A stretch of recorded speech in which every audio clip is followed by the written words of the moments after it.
All right, test. Hello.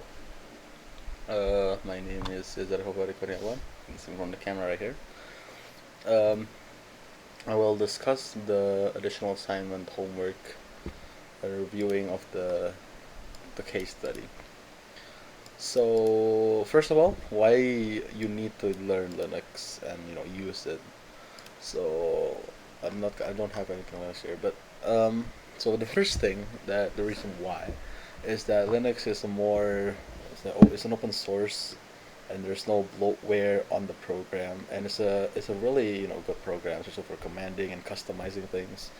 There's a lot of free thing you need to do. It's not under like a Microsoft security. You can also make it more private as you want. And why do you need to learn it, as in coding it and stuff like that on the terminal?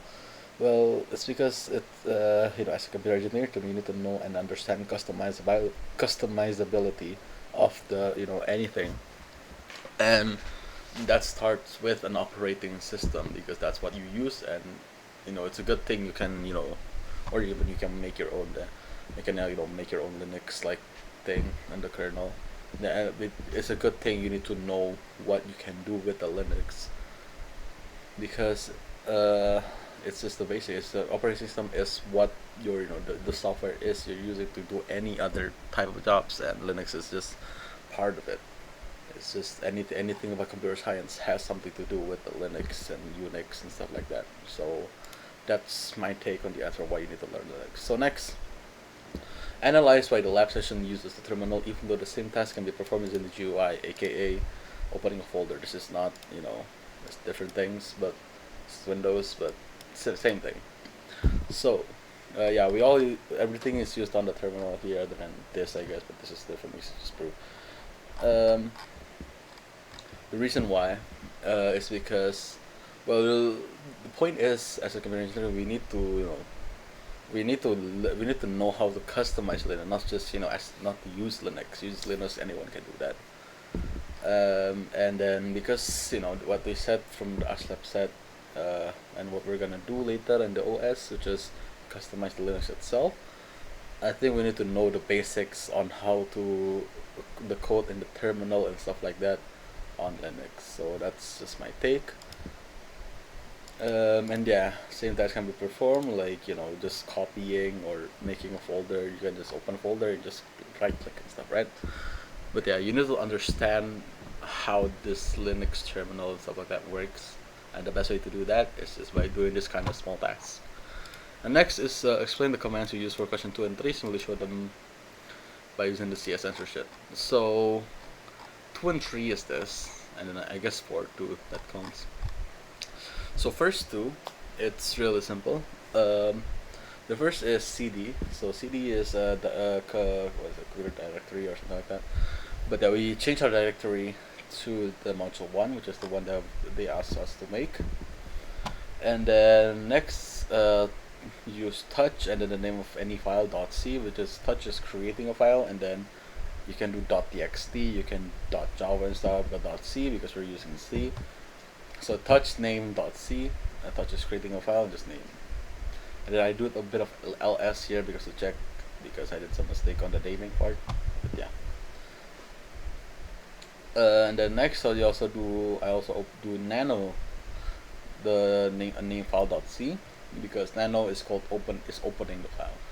So yeah, but in this case, nano is specifically for opening programming languages file, which is why there's here you can see like ghelp write out and stuff like that, because this is something to do with the .txt file, and you can it's a what do you call it, compiler also of the nano, and then you can open the file. Next is explain the logic and the workings of the code you created for question number 3. So what about this code? So this is for running later. I explain that later. But yeah, the code itself is really simple, just simple C program.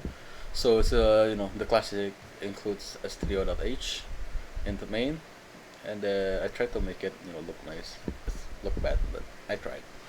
First of all, into n because n is number of repetition, and usually like in math you use n and stuff in code, so I just put n. Into I because you're gonna do an if, like a for is like a for situation here. So we use int I. We can put it here later as well, or int I in here, but I just put it on the top.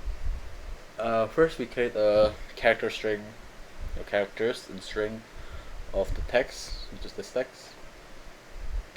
Set it up and then print, insert how many repetitions you want to make, and then do an if.